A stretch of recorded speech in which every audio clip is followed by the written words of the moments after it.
जब ख़वातीन कुछ अचीव कर रही हों, ख़ास तौर पे किसी स्पोर्टिंग इवेंट पे, तो हमें बड़ी खुशी होती है because there was a time जब पाकिस्तान से कोई भी लड़की, कोई भी खातून स्पोर्ट्स में इतना कभी भी आगे नहीं जाती थी कि इंटरनेशनल लेवल पे पहुंच जाए। But that all has changed over the past couple of years I would say. और पाकिस्तानी ख़वातीन हर शोबे में आपको पता है कि ना सिर्फ मुल्क की बल्कि आलमी सतह पर भी अपनी सलाहियतें जो हैं वो मनवा रही हैं। नवंबर में जी पिछले महीने क्या हुआ है कि श्रीलंका में होने वाली साउथ एशियन कराटे चैम्पियनशिप में पाकिस्तानी ख़वातीन ने कमाल कर दिखाया है। और इस चैम्पियनशिप में ज़रा सुने, 7 गोल्ड मेडल ये पाकिस्तानी लड़कियों ने जीते हैं। 7 गोल्ड मेडल, 11 सिल्वर मेडल और 8 ब्रॉन्ज मेडल्स जो हैं वो जीते हैं। मतलब ऑलमोस्ट समझें कि पाकिस्तानी टीम ने सब कुछ ही ले लिया। बहुत से हैं 26 मेडल्स इन ऑल, 26 मेडल्स। और फाइनल जो मार्का था ना वो बड़ा ही ज़बरदस्त था जी। मागुल हज़ारा ने इंडियन, उनकी जो राइवल थी, हरीफ थी, उनको हराकर सोने का तमगा जीता और कमाल कर दिया। मागुल हमारे साथ हैं, जॉइनिंग अस फ्रॉम कोयटा। मागुल, क्या हाल है आपका, कैसी हैं? बहुत बहुत मुबारक हो।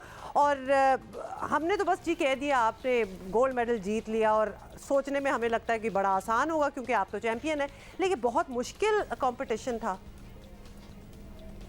बिस्मिल्लाहिर्रहमानिर्रहीम। सबसे पहले मैं आप लोगों का बहुत शुक्रगुजार हूँ जो आप लोगों ने मुझे दावत दी है। जी मुश्किल तो बहुत था, वो भी अगर आप इंडिया को हराने में मतलब कामयाब हो जाए तो मज़ा ही कुछ और होता है, कह दें। जी मज़ा ही कुछ और होता है। और अच्छा। ये मेरा फर्स्ट इंटरनेशनल टूर था जिसमें मैंने फाइनल राउंड में इंडिया को बीट करके मैंने गोल्ड मेडल हासिल की है। ज़बरदस्त। अच्छा, फर्स्ट इंटरनेशनल टूर में ही माशाल्लाह इतना बड़ा मार्का आपने मारा। क्या तैयारी की? आई नो कि आप तो अब हमारी पाकिस्तानी चैंपियन भी हैं और उसके बाद इंटरनेशनल एक स्टेज पे आप गई हैं। कांस्टेंट इसकी प्रैक्टिस होती है, आपको रूटीन में रहना होता है, कराटे अप टू डेट रखना पड़ता है, इसके क्या रूल्स चेंज हो जाते हैं? इसकी कुछ बैकग्राउंड बताएं। हमारी कॉन्स्टेंटली ट्रेनिंग कोयटा में होती है, सेंसी गुलाम अली हज़ारा के पास।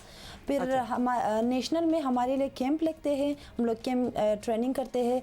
हमारा कोच सर इम्तियाज़ है जिन्हों की ट्रेनिंग की वजह से हम लोग आज मतलब हमें ये मौका मिला कि हम लोग अपने पाकिस्तान को रिप्रेजेंट करें किसी और मुल्क में और पाकिस्तान के लिए कुछ अचीव कर ले। ज़बरदस्त।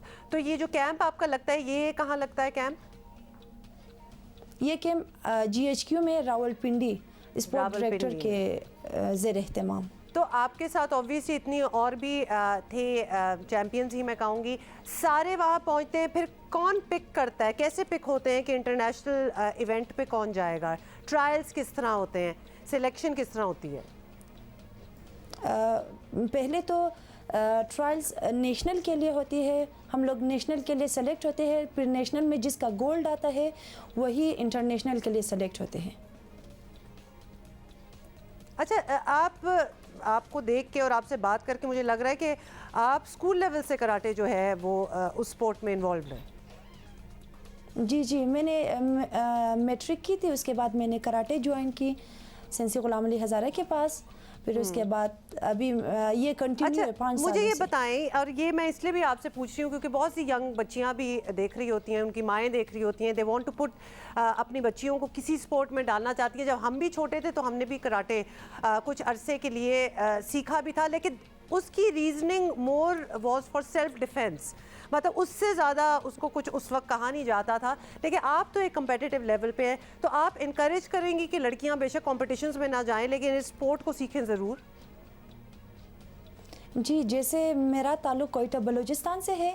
बलूचिस्तान एक पसमानदा इलाके में शुमार होते हैं और मैं अपनी बहनों को, अपनी दोस्तों को यही कहना चाहूँगी कि आप भी कराटे ज्वाइन कर लें ताकि आप लोग अपना सेल्फ डिफेंड कर सकें।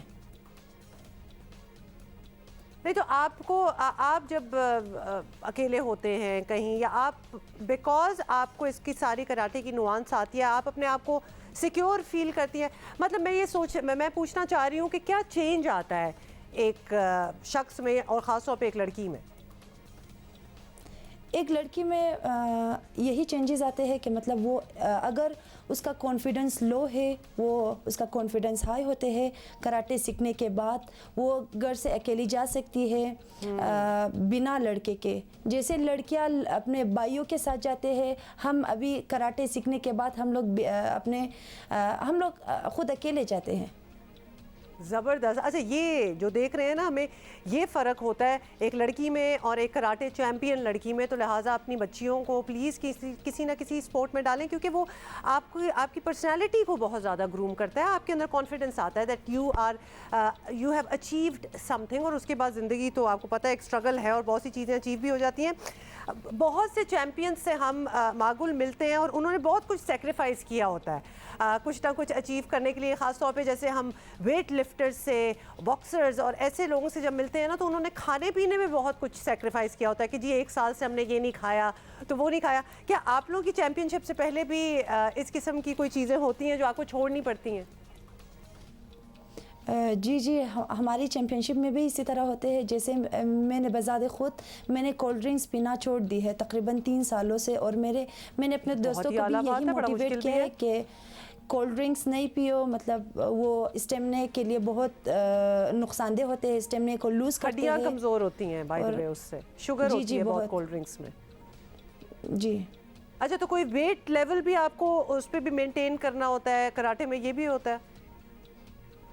जी वेट के थ्रू हम लोग जाते हैं। जैसे मैं 55 में खेलती थी नेशनल में, फिर मैंने अपना वेट लूज़ किया, फिर इंटरनेशनल लेवल में मैंने 61 किलोग्राम में मैंने मेरा वेट मैं अपने वेट में खेली।